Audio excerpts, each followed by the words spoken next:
মা খুব খিদে পেয়ে গেছে। আজকে লাঞ্চের মেনু কি?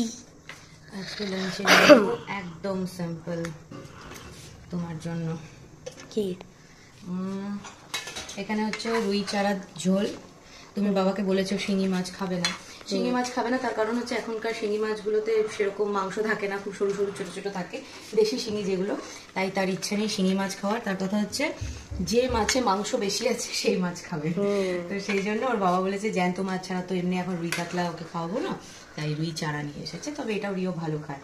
এটা একদম ধনেপাতা দিয়ে, আর সেই সঙ্গে সঙ্গে এই দেখো ফুলকপি আছে, আলু আর পেঁপে, এই যে পেঁপে, এই দিয়ে একদম পাতলা করে ঝোল করেছি।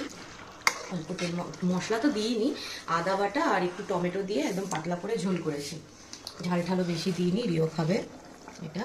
এটা অলমোস্ট হয়ে গেছে বাবা, একটু ওয়েট করো। হ্যাঁ, এটা হয়ে গেলেই তোমাকে আমি খেতে দিয়ে দিচ্ছি। একটু ঢাকা 2 মিনিট আর ঢাকা দেওয়া থাকলেই মাছটা কমপ্লিট হয়ে যাবে, তারপর তোমাকে খেতে দিচ্ছি। আর এদিকে আছে হচ্ছে এই যে গরম গরম ধোয়া ওঠা ভাত। বাবা দেখাতে গিয়ে আমি ছেঁকা খেয়ে যাচ্ছি। আর তার সাথে এখানে আছে হচ্ছে লাল শাক ভাজা। আজকে লাল শাকে কিন্তু আমি বাদাম পোস্ত টোস্ত কিছু দিয়ে দিও, কারণ তুমি একটুখানি শাক দিয়ে খাবে আর তারপরে মাছের ঝোল দিয়ে খাবে, তাই শাকটাও আমি একদম এসব ছাড়া করেছি, সিম্পল। আর একটু ডাল আছে, ডালটা রিওকে দেবো না, এটা আমার আর ওর বাবার। ডালের সাথে খাওয়ার জন্য একটুখানি মশলা বেগুন ভাজা করে নেবো। এখন তো মানে সবেই রান্না শেষ হলে এবার স্নান করবো, পুজো দেবো, খেতে খেতে দেরি আছে আমাদের, তো সেই জন্য খাওয়ার সময় গরম গরম ভেজে নেবো। আর এখানে আছে হচ্ছে আমার ফেভারিট কুমড়ো মাখা। তো এই হচ্ছে আজকে আমাদের লাঞ্চের মেনু। আর এখানে আরেকটা কথা বলে রাখি, তোমরা এর আগে আমাকে একবার বলেছিলে কুমড়ো মাখার রেসিপি দেখাতে। সত্যি কথা বলতে আজকে না এত চাপের মধ্যে আর রেসিপি দেখাতে পারলাম না তোমাদের, কিন্তু পরের দিন দেখাবো। খেতে অসাধারণ হয়, মানে বলতে গিয়ে আমার জিভে জল চলে আসছে। তবে হ্যাঁ, অবশ্যই গরম ভাতে। আর সেই সঙ্গে সঙ্গে তোমরা এই ডালেরও রেসিপি চেয়েছিলে, ওই আলু ঘাটি ডালটা, তো এটারও আমি কাল পরশুর মধ্যে তোমাদের সাথে রেসিপি শেয়ার করবো। এখন না শুট করতে পারিনি, ঠিক আছে, পরের দিন করে শেয়ার করছি। রিও আর রিওর বাবা তো মাছের ঝোল দিয়ে খাবে, এইসব খাবে, আমি আর মাছ খাবো না, আমার শুধু কুমড়ো মাখা, ডাল, বেগুন ভাজা, শাক। আর এই কচুটা না আজ করার আর সময় পেলাম না, এটা কাল করবো, একটুখানি রোদে রাখলে বোধহয় ভালোই হবে, থাক কাল করবো।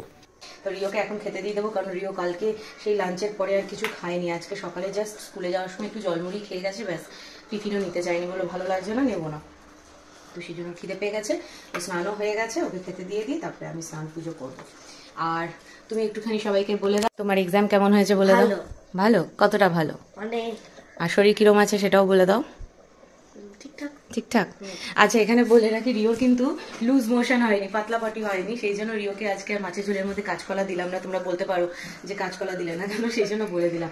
ওর অ্যাকচুয়ালি পেটটা গরম হয়ে না, মানে প্রথমে একটু পাতলা পাটি হয়েছিল, বাট তারপরে পেটটা কষে গেছে, তো সেই জন্য আর দিলাম না। এই হচ্ছে আমাদের লাঞ্চের মেনু। তোমাদের মেনু কি অবশ্যই কমেন্ট করে জানিও। চলো, আর হ্যাঁ, সবাইকে অনেক অনেক অনেক ধন্যবাদ। অনেক মানে আমি আপ্লুত, সত্যি ধন্যবাদ বলাটা ছোট হয়ে যাবে, যে আমার ছেলের শরীর খারাপের জন্য তোমরা এত এত এত মানে প্রেয়ার জানিয়েছো, উইশ করেছো, ভালো থাকবে, এই সমস্ত যে বলেছো, সত্যি আমি তার জন্য থ্যাংক ইউ মন থেকে। চলো, টাটা।